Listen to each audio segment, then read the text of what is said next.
This is the Bad Batch podcast on TV Podcast Industries, and we're talking about Star Wars The Bad Batch, Episode 6, Decommissioned. We need a diversion. What we need is a diversion.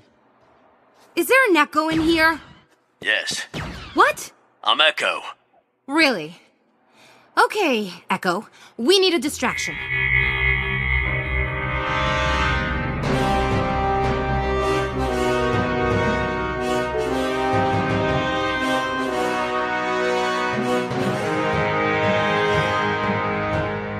Welcome back to TV Podcast Industries, and we're talking about Star Wars The Bad Batch, Episode 6, Decommissioned. My name is Chris, and no, that is not an echo. There is just also an echo in here. I'm joined by my illustrious co-hosts. Gentlemen, introduce yourselves. I'm one of your other hosts, Derek. I'm the producer who tries to make sure there's no echoes on our podcast. And rounding out this galactic troop, I am one of your other hosts, John. Welcome, fellow troopers, to our discussion of Episode 6, Decommissioned. Mm-hmm. And happy Pride. We've just started June, so happy Pride to everybody. Whoop whoop! Absolutely. Well, the Bad Batch wear all the colours. We have, we're getting them all in there. We just need now the Rainbow Trooper kind of costume. I'm pretty sure that's been done by. That'd be awesome. There is probably someone in the Emerald Legion. Nope, the 6th Legion.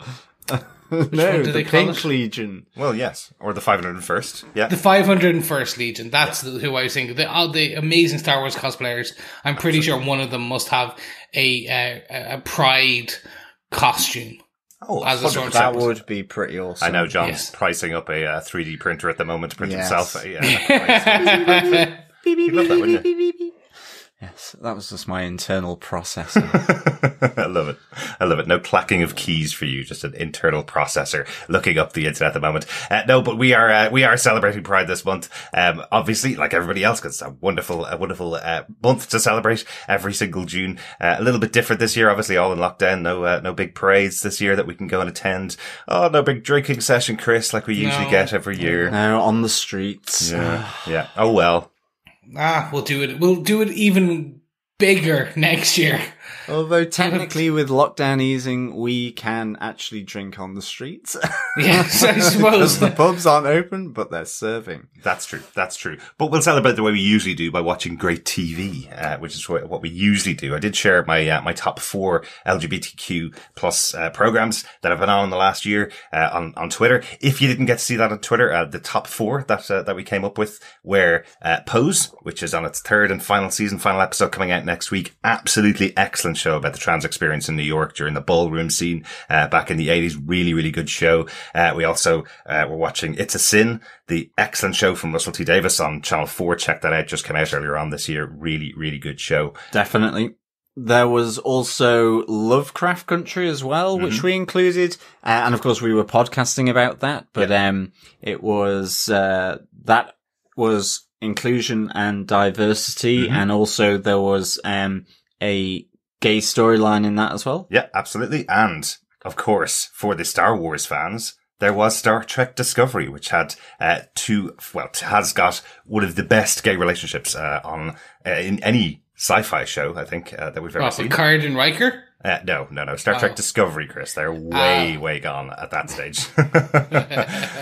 Or too early. Ooh, spoilers. And also had the first trans and non-binary characters in this season of Star Trek Discovery. So definitely go check out all 4 of those shows as well if you're looking for something to watch during Pride Month. Yes, fantastic, gentlemen. Thank you for sharing that. And let us also continue our discussions about the Bad Batch. But before we do, ladies and gentlemen, the time is here. We are going to join the Lord of Mischief in his time-hopping adventures. Yes, we will be podcasting Loki, which comes out on Disney Plus this upcoming Wednesday. We will be following him in all of his adventures through the MCU, wherever it may take us, because right now I really don't know. No, neither do I. I'm like, people were asking me, what's it gonna be about? And I'm like, well, it's Loki. And he's like, oh, but like after Ragnarok when he's really cool. I'm like, no, it's when he was like post Avengers when he was really annoying. Which some people like. Just after he'd been arrested in Avengers, it's that version of Loki going back in time. Really looking forward to seeing Loki back on Disney Plus in his own series. It's going to be really good fun. But it would be remiss of me not to correct you. He's not the Lord of Mischief. He's the God of Mischief, Chris. He's a higher power than all the other mischievous people in every single galaxy. He could be the Lord of whatever he wants. As a god, he can be. He can be, yes, absolutely. Technically. And of course, whatever salutation you want to give to Loki, then of course you can go over to tvpodcastindustries.com and you can use any good or evil podcast catcher of your choice to listen to all our discussions about Loki, the upcoming series on the 9th of June. Get all of our podcasts over there as well. Indeed you can, including this one, Bad Batch, and of course all our previous stuff in the Marvel Universe, WandaVision and Falcon and the Winter Soldier for this year. Plus many, many more treats there if you go searching as well. Absolutely. Did you guys see the announcement Why the Last Man is coming out in September as well? We are definitely making space to cover Why the Last Man on the podcast, right? Why? Because it's awesome. I know, you got me with that one. I know. I can't wait for it. I loved the comics. Absolutely Absolutely loved the comics. Yes. Will they have the monkey? That is all that matters. Will it be real, like in Friends, or Yes. will it be CGI? So many questions. Yep. They'll all be answered from September 13th. Yes. And of course, we're coming up to E3, which is also a Netflix Geek Week. So we're going to have trailers for The Witcher, for all the upcoming, for the Masters of the Universe animated show, for you name it, Netflix and all the movie studios, including probably Disney, will be doing trailers abound for the next couple of weeks. Yeah, true. Umbrella Academy 3, season Yes. 3, will be coming up. Yeah. Very likely we're going to see some footage from Sandman as well. So, Yes. lots and lots of good stuff coming up over the next couple of months. Let's get into our discussion about Star Wars The Bad Batch, Episode 6, Decommissioned. Once again, executive producers of this show are Dave Filoni and Jennifer Corbett. The episode was written by Amanda Rose Muñoz. Amanda is the script supervisor on The Bad Batch for all the episodes and previously worked as a script supervisor over on Clone Wars as well, involving a number of episodes that had The Bad Batch on there as well. So great to have her over here. Good stuff. I think she was in Rebels as well. Oh, she was involved in Rebels as well. She was. All good. Yeah. The episode was directed by Nathaniel Villanueva. He co-directed episode 1 and directed episode 3. So continuing this kind of changeover of directors each episode as we go through. So, John, do you want to tell us what they gave us with this episode of The Bad Batch? Roger. The Bad Batch are still on Ord Mantell, trying to teach Omega to use her new weapon. Omega doesn't have any natural ability with the weapon, and is not a fan of practice either. They are interrupted, though, by Sid, who has a new job for them, whether they like it or not. Tactical droids have become a very valuable commodity in the galaxy, as they contain the cumulative information of the droid army on how to beat clones in warfare. Following their loss in the Clone Wars, the droid army is being decommissioned at a facility on Corellia. The Bad Batch are sent to the facility to retrieve the data for an unknown buyer. As the Bad Batch carry out their mission, they realize they aren't alone. Trace and Rafa Martez, sisters from Coruscant, get to the tactical droid's head and central processing unit first, but an alarm is triggered in the facility. Under attack from the facility's police droids, most of the Bad Batch and the Martez sisters are pinned down. While making an impossible jump to free them all, Wrecker hits his head again, and dazed, he begins to repeat the words, "A good soldier always follows orders." But as he awakens, he rushes to distract the police droids to give Tech and Trace Martez more time to activate the army of droids, using the tactical droid's head. Despite succeeding, the tactical droid's head is destroyed in the escape. Luckily, Tech copied the valuable tactical info to a data rod before its destruction. Concerned about the lack of information they have about their client and their intentions, Hunter gives the data to Trace and Rafa, as he trusts them to use it wisely. Aboard their ship, Rafa tells a holographic figure they have the data and they know where the rogue clones can be found. So, a new mission for the Bad Batch coming from Sid. Kind of like we hoped last week that we'd see Sid back. Yeah? Yeah, exactly. So, like, she is now going to be their the Charlie to Charlie's Angels in the Bad Batch, if that makes sense. Whether they like it or not, which is what I really liked about Sid. No, you've accepted the job, because I told you've accepted the job.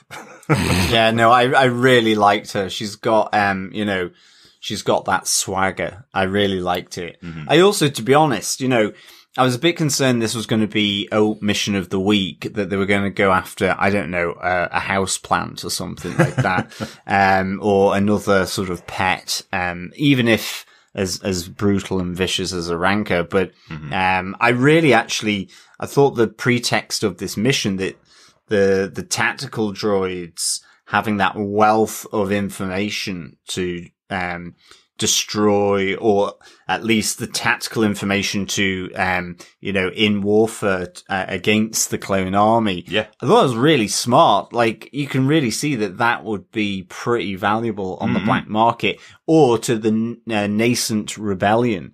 Because of course they don't quite understand yet the plans afoot by Tarkin, that maybe they won't be going with the clones for moving forward. Exactly. Kind of thing. So this I thought was really, really smart. And I think having then Rafa and Trace there, it made sense that there would be so many different kind of crime syndicates or buyers for this information. Absolutely. What do you think, Chris? I enjoyed it. I enjoy the fact that Sid will become that de facto kind of, as I said, the charity where he's going to bring in the jobs. It's going to give us that extended mission of the week. So the mission of the week for the next couple of episodes is just always going to tangentially tie into the wider story. So we had the Fennec Shand kind of one where she was being she was hired by someone else. We at the end of this with the holographic figure ? Whether it's good or bad, and it's just going to, so these one by ones, and that's fine. It gets some credits. It will get them to the next story. It will bring them I don't mind it. I enjoy it because if it's going to be these types of fun heists or kidnap saving or things like that, it's going to it's going to a degree move the story forward, while at the same time kind of giving us that bit of crack, bit of action and excitement. Yes, there you go. Let's talk about it a bit more in our blaster point number 1, the mission to Corellia. Corellia, for Star Wars fans, what's the big known fact about Corellia? It's where the Millennium Falcon was built. Yes, exactly. The Corellian freighter, would that be or frigate kind of thing, maybe, something like that. So that's where they are. That's the facility where the droid army is being melted down. But as you mentioned earlier on, John, just this concept of what's happening after the war. I love the way they're incorporating this into the show. This idea of a mission to go off and get this tactical data from the melting army, effectively. The droids are just being thrown on the slag heap here. This is kind of it for the droid army. If you watch the Clone Wars, there were 7 seasons of all of our heroes who were the clones battling against the droids. And here we're being told they have some really good tactical information that could be really useful to loads of different factions. I love this way they've incorporated that end of the war into the post-war effort, I suppose. Yeah, they're being melted down. I've now got this really lovely sort of image of the fact that the Millennium Falcon may have been made out of old oh my god, I never thought of that, from the Rebel Army or something like that. I love that idea. I know from Solo we know why the computer in there is so manic. It's because of Lando's droid that sacrifices herself. Yeah. But you could also imagine that it's because just the droids are pretty kooky in themselves. Do you know, the metal on the Millennium Falcon is a slight tinge of brown. It is quite similar to the regular droids, the Roger type droids. Maybe I love this theory, John. Yeah, so I just like the idea that at their headphones and at their radios right now. I like the idea that it could be. I think the mission though, I think was, as I said, I just thought it was a really nice basis for it. And I think any mission being delivered by the sharp wit of Sid at the start can bookend any episode, for me. I really like the fact that, you have them trying to teach Omega with the new weapon that we saw her pick up in the last episode. There's Echo definitely trying to get her to practice. She's not having any of it. But then Sid comes out shows that she's a pretty good aim herself, but it's kind of like, no, it's your noodle arms. I think I kind of like that expression because I think I've kind of got noodle arms as well. So I guess I would be pretty bad with the, with a bolt bow, a laser bolt bow. So I like that, but she was like, you need to strengthen them up, lesson over, walks off after telling them you're going on this mission. Absolutely. Because it's money for me, money for you, and I won't say anything. Well, exactly. One thing I did want to mention about that, so just in comparison to the first time in episode 1, or the first 3 episodes, I guess, we had that moment where Omega took up the blaster, shot really easily, the first time she'd ever taken up the blaster, and they all made a comment that, oh, look at her being able to do this really easily, and that kind of spurred us on to this idea that she's force sensitive and has some abilities. And here they're very clear to point out she doesn't have any natural talent with the bow. Yeah. So what do you think of the contrast of those two things, Chris? So this is making me question the force sensitivity aspect of it. So maybe, like, or any innate abilities that we may think she may, like, there was that question, is she a female, a female clone? In terms of a Django, a female Django. Much like Boba. And that made me kind of, well, you think maybe he's a bit more innate in kind of it's the nurture versus nature question, that type of thing. So I don't know what they were doing. It was, I guess, a lucky shot. Exactly. It's like a lucky shot in the first episode, which impressed the rest of the Bad Batch to, introduce them to Omega, effectively. Or is she thinking too much about it? No, she's got noodle arms, Chris. Yes. Well, hold on. Sorry. On that though, who the hell is Sid?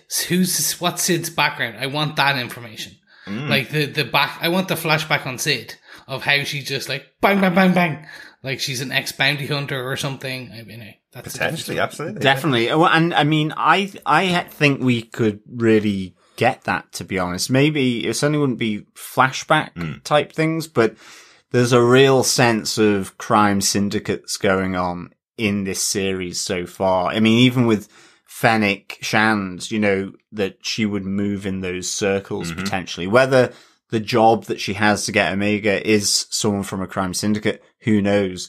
But, with Sid, with the fact there's this other person involved in trying to get this data from the tactical droid, it all kind of becomes a little interesting because, we've as well with Jabba, the Hutt family, and with the Rancor last week as well, there's all this sense of potential, Crimson Tide, is it, from the Solo movie as well, possibly something to do with that, and obviously Darth Maul being so central around Clone Wars previously. Oh, yes. So there's an interesting sort of crime feel to it, I guess. We know the galaxy becomes a hive of scum and villainy when all these factions are working together. But one thing I did want to call out in the conversations with Sid, and I think overall in the mission, in this point really is just when Sid says what she says to Hunter, when she's talking to him about saying, you're on the mission, she's effectively saying, you make money, I make money. And then the next line that she says, I think can come across as a threat. She goes, and I watch your back, right? So the whole deal is they go on the missions for her. They make money, she makes money, and she watches their back. Is the reverse of that true? If they don't go and do the missions for her, does she not watch their back? She says she's very good at keeping secrets. I guess so. Is she saying, as in, your secret isn't safe anymore, to the batch? You have to take these jobs now, or else I won't be watching your back and I will send somebody after you. Effectively, anybody that comes asking, like Fennec Shand, will be sent your direction. So I wonder, did that come across as a threat to any of you guys as well? I think I felt it was kind of an implicit threat. Oh, definitely.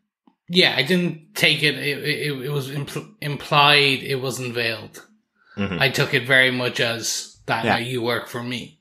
So what does that mean then at the end of the episode here? We have the choice made by Hunter that he hands over the data that they've been able to get after completing their mission, sort of. He hands the data over to Trace and Rafa. they go back empty-handed after this mission to Sid. Is there going to be an impact of that? Is it going to be mission of the week from now on, or is Sid going to be really unhappy with them that they didn't complete what would seem to be a relatively straightforward mission? So it's going to be that because they didn't finish this, they now need to finish this other bigger, weirder, wackier one because they failed the last one. So It's like, oh, in order to make it up to this client that I told them that you were going to do it, or we were going to get this sorted, now they need me to do this. So you now need to go this, which is even bigger and even more dangerous, etc., etc. Interesting. Yeah. What do you think? I think either the next episode could be one where, that whole threat from Sid takes shape, that she suddenly, lets it be known where they are, and it introduces maybe Fennec Shand back in. Maybe. Or it could be they go after the Martez sisters. If Hunter tells her the truth. Yeah. Or, or simply it's Bummer and something else happens, because, well, okay, you win some, you lose some. It depends whether Sid has that attitude. I guess not all the time, but she did seem like that with the Jedi. They used to be a good source of income and they're no longer here. Okay. Exactly. Take the rough with the smooth and so on. So I guess there'll be a good indication to see how Sid reacts to that, but certainly, it could be a whole range of different ways. But I think that's really interesting. It's not something I had thought too much of, but ultimately, yes, they are going back empty-handed. Yeah. I feel like Sid could be a really useful friend to have, but you don't want to turn on her, and they effectively did. They made a choice here to not complete their mission. So I'd love to see if that plays out. I don't think the show's going to stay completely static for the whole season where they're getting mission after mission every week. I think there will be advancement as the show goes on, but I'm sure there will be another mission. But we've had 2 episodes now where Sid's given a mission to them, so I'm not sure if they're going to stay in that location. And this is a good point to break it off if they've made that decision not to complete the mission. Definitely. Something else happens on that mission as well. A bit of a confirmation of what we were thinking about Wrecker. Yeah, speaking of a break, someone's head is broken. Chip is unbroken. I suppose, does 2 negatives make a right? Never. No. Double negatives. Well, I guess it's like, in the old days, oh gosh, listen to me, where, you would smack the TV to get the picture. When it was a massive weighty thing that was CRT, in the room. cathode ray tube. Yes, exactly. That's probably because we're both youngest brothers who sat across the room to hit the basically. TV. Yeah. Or you fiddle around with the aerial socket because it was not that great. All right, you're really dating us now, John. Yeah, so on to actual blaster point number 2 then. Wrecker's chip is starting to work. It's his very bad day. Wrecker's bad day out, if you want to call it that. Yeah, I just found how much he was groaning throughout this episode. A lot of really fun. Liked it. He is the most likable character we've mentioned a bunch of times, but I like, the initial moment before anything happens. They walk into the facility, they find their way in, they're given their tactical positions where they go, and you just see the ladder they have to climb, and the reaction from Wrecker just groaning about the idea that they have to.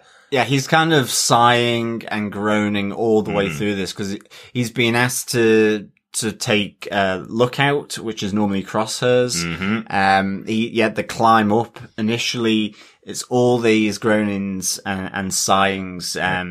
He definitely doesn't like heights, I guess, is the thing. But it was just nice to see him kind of out of his comfort zone because normally he's the first one rushing in without any kind of consideration for himself. Yeah. And here, he kind of knows that he's, they're high up anyway.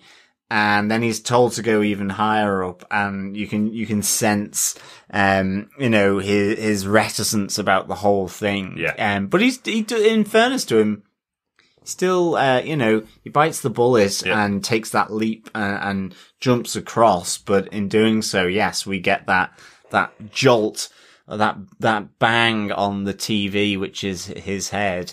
And it kind of the signal starts flickering into his mind that he keeps repeating it. That a good soldier always follows orders. Yeah, he doesn't get to the follows orders part. No. We hear that as a kind of a flashback voice from Crosshair. So it's Crosshair's voice over the top that you hear say the full words, but he is repeating part of it, so it feels like control's about to be taken.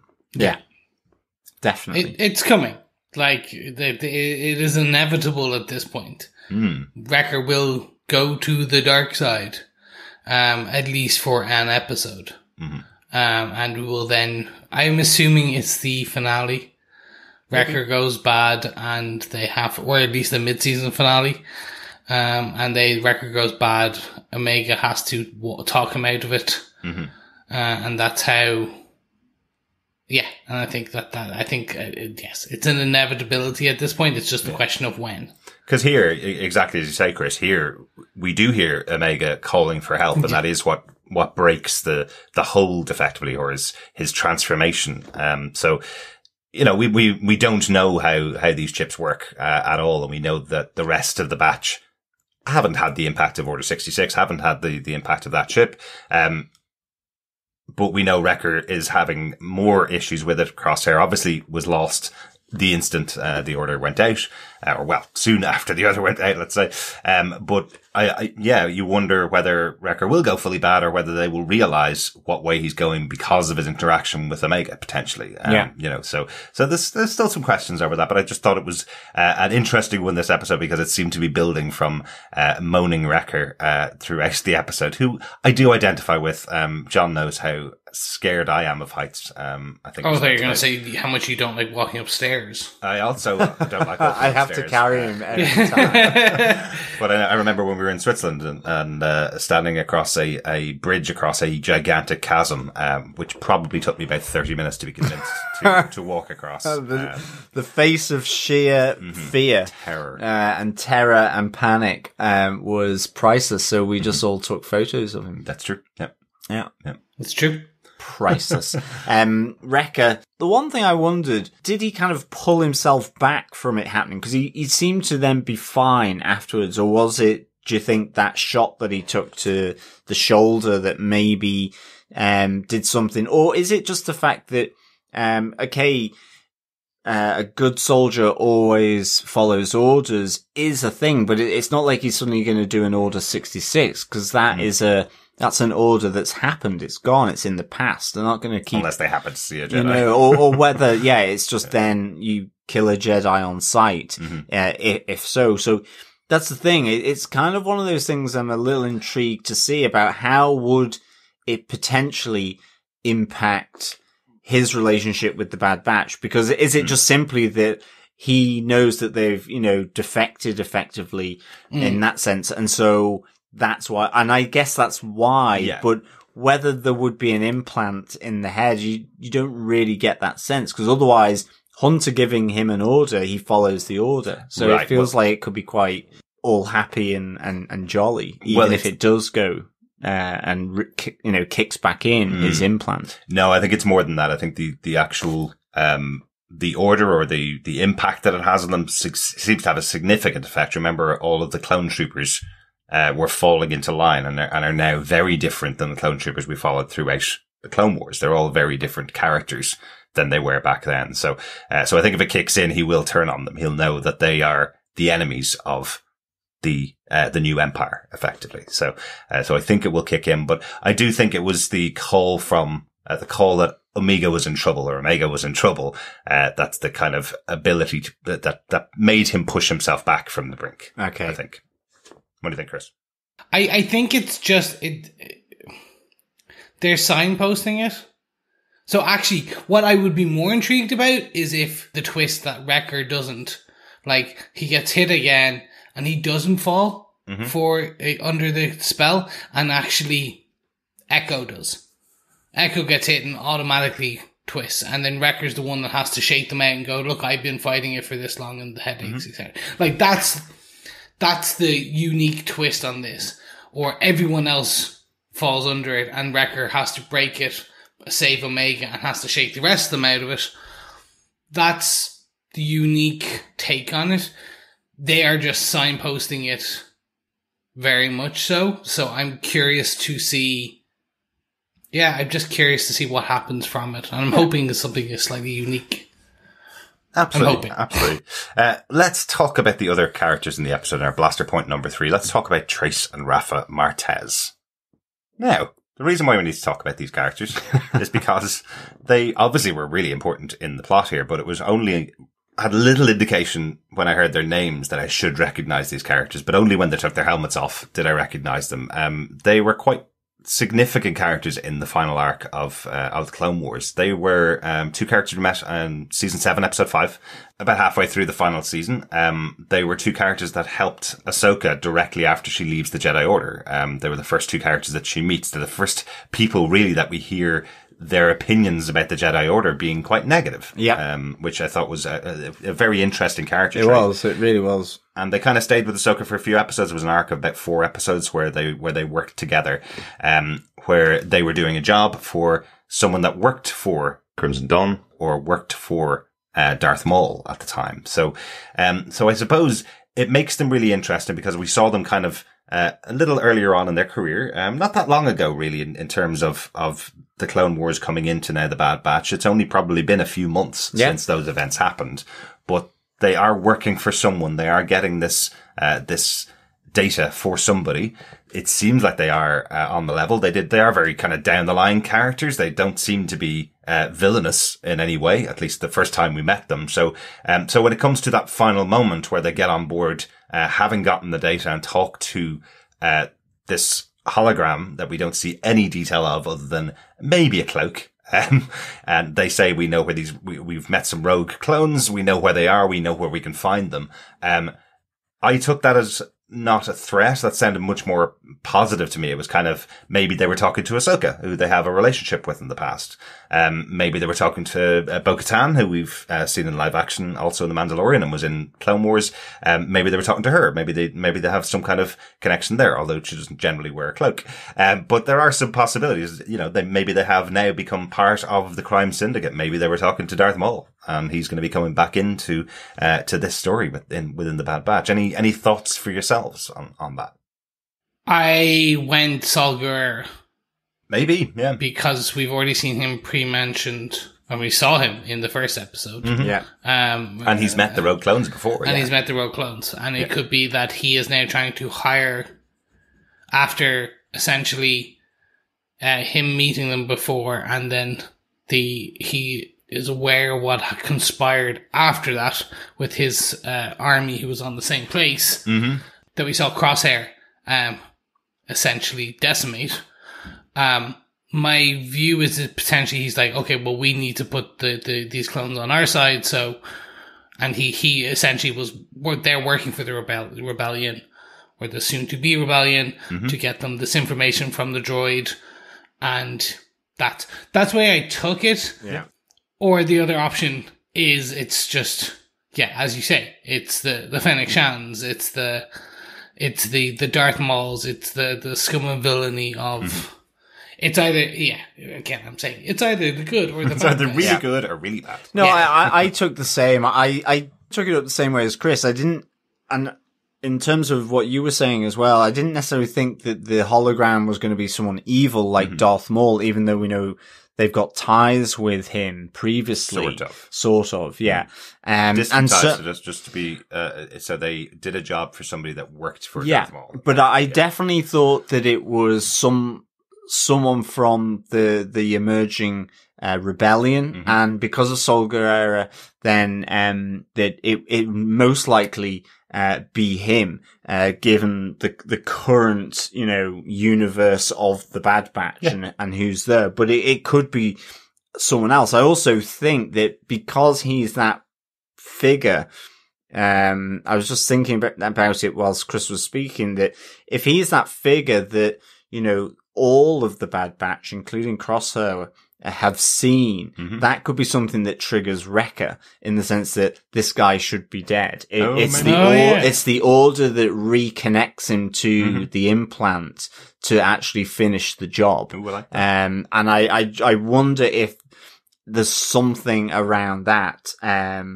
So that's why I then thought Saul Guerrero. I think that would be, right, I think that would be really, really good. And I think about Trace and Rafa, I like the fact that, when they met Ahsoka. You know, they had that disillusionment with the Jedi, but Ahsoka had to work really hard in those episodes because it was an arc of episodes with Trace and Rafa in. She had to work really hard to win them over. Yeah. And I did like the fact that there was still that kind of fairly negative or suspicious kind of, you know, mindset of them that Hunter couldn't really persuade them. I mean, I guess by the end with handing over the data, maybe, but like they weren't going to suddenly turn around and be his friend. Exactly. You know, so I'd like that they kept that consistency to these characters, that they are, you know, they're a bit suspicious of literally everyone. So, I like that. Yeah, they're going in the galaxy to make sure that they survive in the past. And now we kind of hear in that conversation with Hunter where Hunter's saying, you know, so much easier when we were just soldiers. We just did what we were told, effectively. And you hear from Rafa her saying, well, everybody has to choose a side. So it seems like they've chosen their side, and it is the rebellion potentially. That's where we're thinking with Saw Gerrera. So I like that choice of Saw Gerrera. Good choice, Christian John, because he's the only one really that's seen specifically both sides. He's seen the clones that he thought coming to kill everybody, and then they're stopped and walk away, and then he's seen another clone, effectively Crosshair, coming to kill him and. Or coming to kill his people and killing them and succeeding. So he's the one that has that information that there are some rogue clones that aren't going along with Order 66, effectively. And it would make sense for him to also want that data from the tactical droid as well in order to fight the clones, because it's still the clones that are going after the nascent rebellion. Yeah, exactly. Yeah. It also just makes the Bad Batch good guys. Yeah. It brings them to the light side, or at least further from the grey that they are.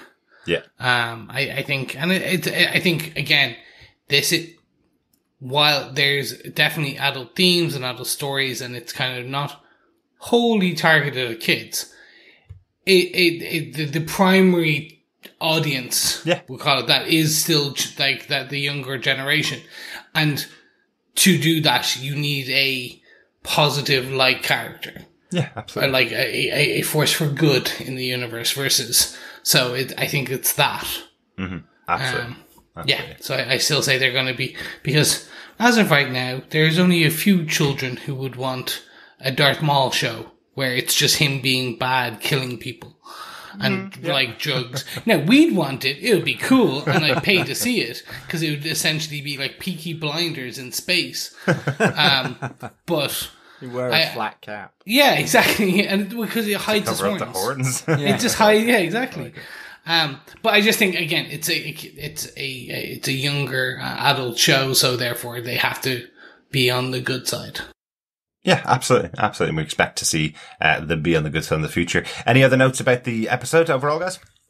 Once again, I knew these two characters were probably from something, and it was a bit like, hey, look who it is! And I'm like, I have no idea, but cool. I'm glad someone's going to enjoy it. Let's wait till Friday night when Derek and John will tell me. Yeah, pretty much. I was like, I just... The way they framed it, the way they showed them, I was like, all right, these are cuts again. These are like probably a 1 or 2 episode kind of cameo, and it's going to be 1 or 2 people going, "Oh my god, amazing!" Yeah. But yeah, I wasn't sure until they took their helmets off, and you see kind of Trace with the mohawk, and then Rafa with the kind of shaved side of her head. So the second I saw them without the helmets off, I knew them, but hearing their names, I wouldn't have made the connection instantly.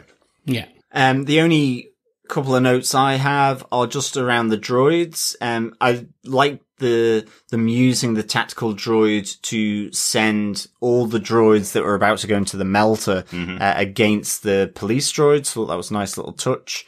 And I kind of liked as they escaped on Trace and Rafa's ship that the droids that they had sort of sent after the facilities guards, it looked like they were trying to get on board the ship as well. Yeah. It's like, don't leave us here to get like killed. They were a little so it was that was kind of pretty good. Do you know what I really liked about that? Because obviously, again, 7 seasons of those droids. I know they were annoying for anybody that's only seen the movies. But after a couple of seasons, you kind of get the humor of the Roger droids specifically. Yeah. And when the first one wakes up and goes, "What happened? Where did we go? Did we win?" that little gag. That was really good. Yeah. And then the police droids at the facility, they seemed to me like they were a variation of the bartender droid in the Mos Eisley Cantina, where in New Hope. Now, obviously, not the same type of droid, but the droid chatter and the mouth looked, it sounded and looked, very similar. Like it was a variation of a droid, or of the same droid. Okay. Interesting. Which I thought was kind of quite cool. Was there a droid bartender in Mos Eisley? I cannot remember. I thought there was no droids allowed in that bar.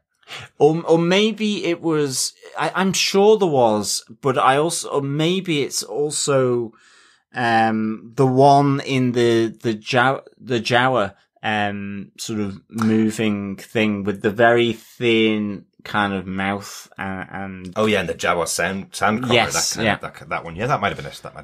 Yeah. I thought they were variations of HK-146 or something, the droid from Star Wars: The Knights of the Old Republic 2 or 1, the assassin droid, the evil assassin droid from the BioWare game, which was grey, and it was basically it looked like that to me. Going very, very deep there, Chris. Very impressive. What can I say? I think that's it for notes for the episode. Overall, Chris, what did you think of the episode? Because I wanted to throw it to you first, given that I did think having the knowledge of those two characters did add a lot for me for this episode. It didn't feel like Mission of the Week, and I really wanted to know what you thought about the episode.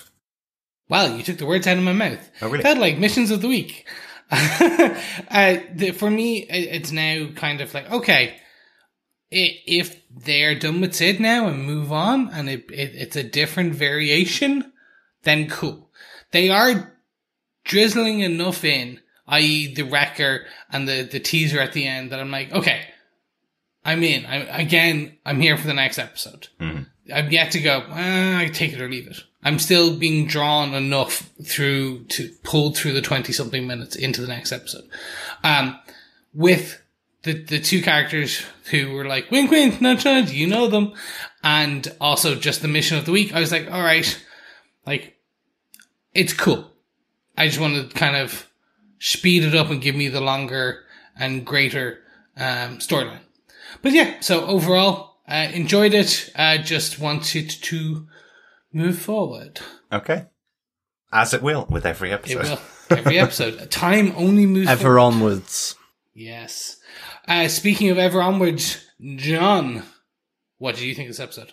Yeah, I really like this episode. I think, Mission of the Week stuff is part and parcel for me of Clone Wars and Rebels. And I think, I think if you get a run of them, or, a not very good one, I think, you just go, oh, okay, missed opportunity, whatever. But I really like this. I loved Sid right at the start. I was so glad that they had, like almost a cameo in right at the start with Sid giving them the mission. I like that it seemed like it was being taken up pretty soon after the previous one, and seeing Omega with her new weapon. But I think having Trace and Raffi there and connecting it back to the Clone Wars, and I think just seeing the Bad Batch sort of getting embroiled in this sort of underworld that is, beginning to sort of blossom, under, in that void between, the Republic and the New Galactic Empire. I think it's really, really good. And I like the idea that, these soldiers are a fish out of water. That it's much more intricate dealing with everyday people on different planets, rather than simply getting the order to do X, Y, and Z. Yeah. The mission now is them trying to adapt to their new world and reality. I like that they've kept, the thing going along with Wrecker, and we start to see, that sort of poor TV signal of the implant coming through. So, I really I really enjoyed this. I would give this 4 laser bolts out of 5 through the eye. Yeah. So not 3 out of 11. Excellent. No, not at all. No. So, Derek, wrapping up, what did you think of this episode? Yeah, as you can tell, I did really enjoy it. I think the context is key. As always, the context that you come to with this episode. Part of it is seeing characters I've seen before in the final season of Clone Wars. I thought that was really nice to bring back those 2 characters and see what they're getting up to now. You know, they walked out of the series, didn't see them again. A little mention of the impact they had on Ahsoka, because they were very important to her development, after leaving the Jedi Order. Very important that she met up with these kind of characters in the universe. So bringing them back now to see what they're doing, really good use of the connection to Clone Wars. But overall, the context of the mission that was here this week, I think was really interesting. You know, this idea that effectively what the team are doing is going to get tactical information about their former compatriots. They're getting information that can be sold to the highest bidder in Sid's side or given to the rebellion on Trace and Rafa's side, that will allow people to possibly take out the clone army. And Hunter didn't even think about it. Hunter didn't even question the idea that he was taking this tactical information and giving it on to somebody and doesn't even know who it is until questioned by Rafa. And then he goes, oh, actually, maybe I'll give it to you guys because you guys will make a better decision on it. So exactly as you said, John, they're still navigating this whole new universe where people aren't giving them orders and they're just following orders, the best they can and fighting and killing. You know, that was kind of their whole cycle that they were going through constantly. I like that in this episode, which feels like go out there, get this thing and bring it back. When you kind of delve a little bit deeper and when you look at the whole episode as completely, I think there's lots more in there as well, which is what I really like about this show. So yeah, really liked it. Excellent. Well, fantastic to hear that. But we also got some feedback from our fellow troopers. First up, we got an email from Heather S., who had this to say. Hey guys, just found your show recently when looking for a Bad Batch podcast. Appreciate the various perspectives from each of you. Everyone has a different take, which is refreshing. I must regretfully inform you, though, that I am very disappointed in your lack of respect for Hyacinth Bouquet. 2 weeks in a row now. Oh, dear. No, really, I'm an American and Keeping Up Appearances is my favourite British sitcom. I actually own the entirety of Keeping Up Appearances and Are You Being Served on DVD box sets. I know many people who also watch these shows still today voluntarily. What? Never underestimate the American appetite for all things British, from the royals to Jane Austen to comedies. So, show some respect for Mrs. Bucket. Okay, excuse me. Bouquet. While I'm utterly serious about my love for British sitcoms, I mostly wanted to say great show and appreciate your work. All the best, Heather, the American who assumed Hyacinth Bouquet was a national treasure to all and has been confronted with the ugly reality where people do not recognize her greatness. I guess I should field this one. You should, slightly.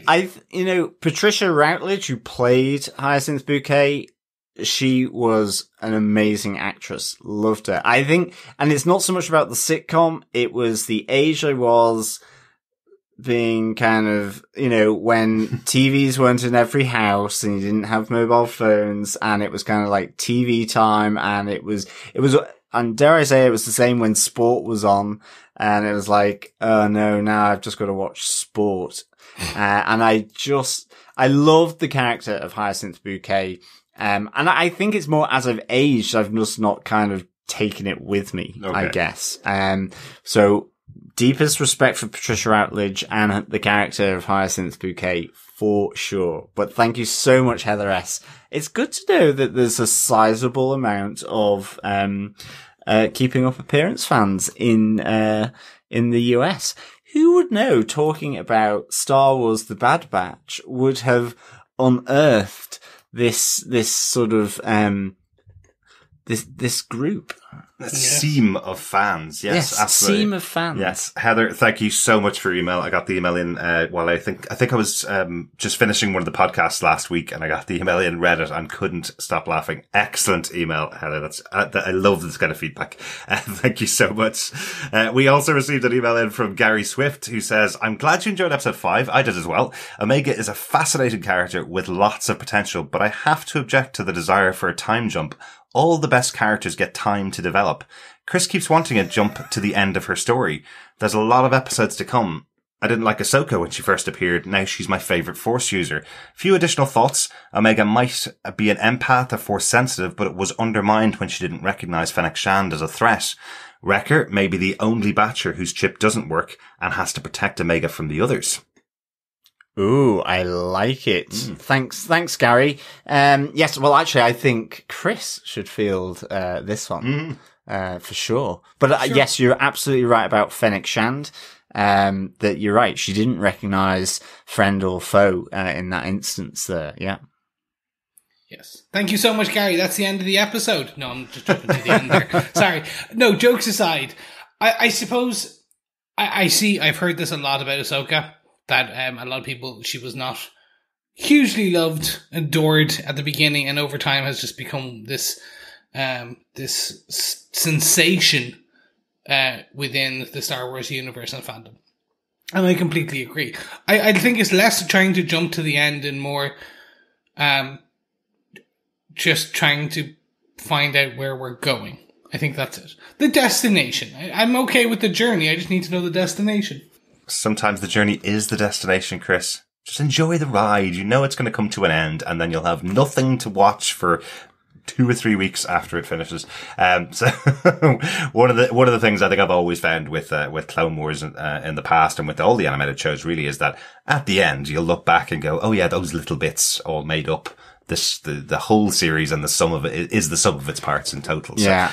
So I think we're kind of seeing that. Definitely. And I do like that kind of flip on the Wrecker and his chip, actually. That it may be, he is the one to protect Omega from the others.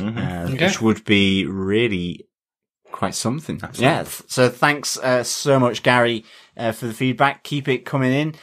Over on Facebook, we got some feedback from Deanna Mascal. She says, I continue to enjoy the series with so many fun and interesting beats hinting at fun and interesting things to come with this story.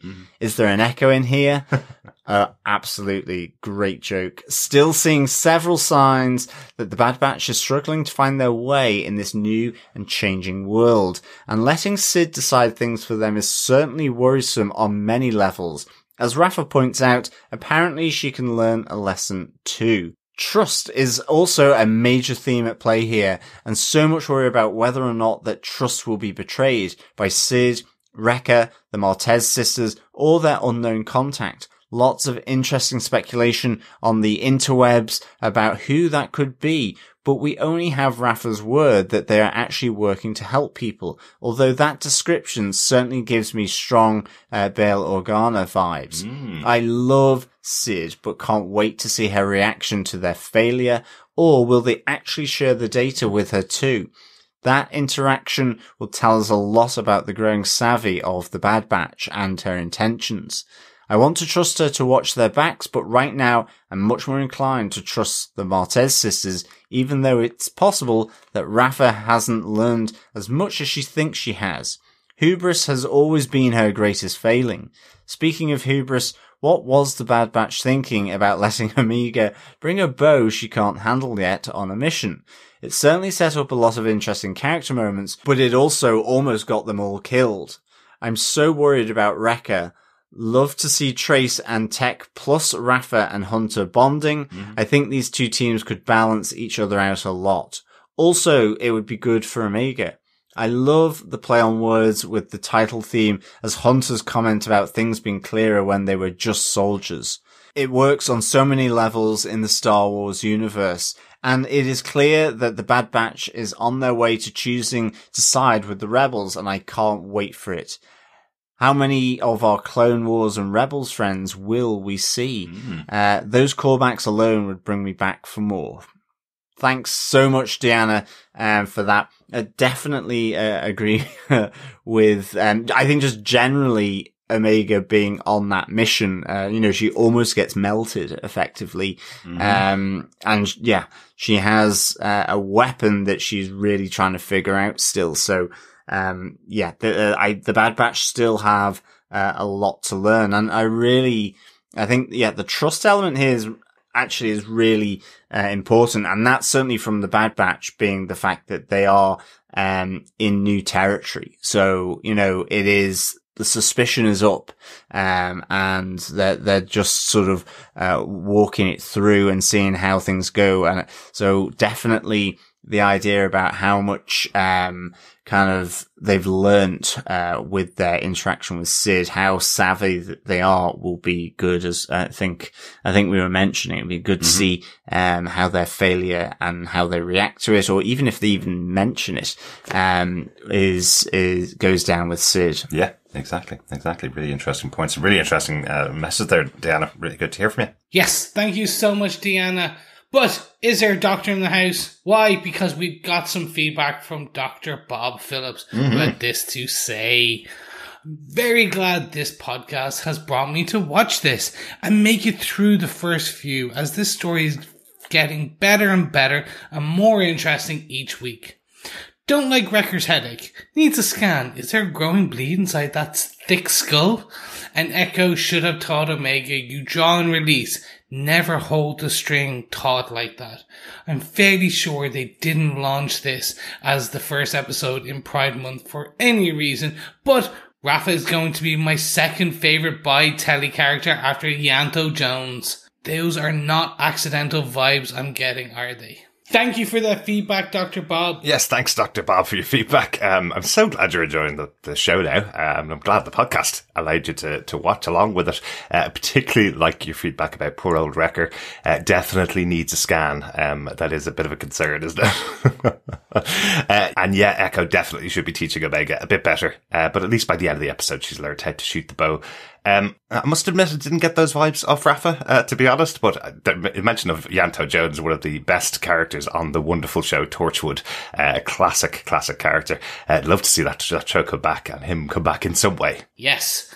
There you go, ladies and gentlemen. That is our feedback for this episode. Thank you so much for joining us. Do you know what's coming? We're going back from a galaxy far, far away to a Marvel universe oh so close. We will be back later this week with the first ever Loki episode. Yes, it's going to be good. It's coming out Wednesday, the 9th of June. Oh yes, oh so sweet. And then 2 days later, the 11th, we have another episode of The Bad Batch. We will be doubly in your ears from now on for the next couple of weeks. It means we'll be doubly podcasting, which means our editor-in-chief will be doubly at his computer and will be doubly in need for caffeine. So do you know how you can help us? Support us by heading on over to patreon.com/TV Podcast Industries, and just for one galactic credit, you can help us keep the lights on, or head on over and keep him in caffeine by heading to buymeacoffee.com/TVPI, where you can literally buy him a coffee. Yes, we take a Venti double mocha with espresso. Oh my goodness, you speak another language, Chris. I don't think I've ever had one. We're in the Star Wars galaxy far, far away. I'm assuming the Venti is in a galaxy far, far away, much like Starbucks. You know, Starbucks is the galactic corporation that became the Trade Federation. Possibly, that is how big it moves on. I just take my coffee black. Yep.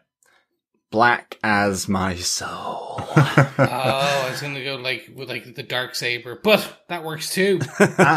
And with both podcasts, we'd love to hear your thoughts about any of the shows that we're covering. Please email us to feedback@tvpodcastindustries.com with any thoughts that you have about The Bad Batch and Loki. Yes, and of course, subscribe and support the podcast over at tvpodcastindustries.com. Share the podcast, because sharing the podcast is, of course, sharing the love, which is what we're about in Pride Month. Absolutely. Thanks so much for joining us. Happy Pride again, and we'll talk to you again next time. Ta-ra for now. Yeah, thanks so much, fellow troopers, for joining us again for this week's episode of The Bad Batch. Remember, keep watching, keep listening, and keep trooping. Bye. Bye. Bye.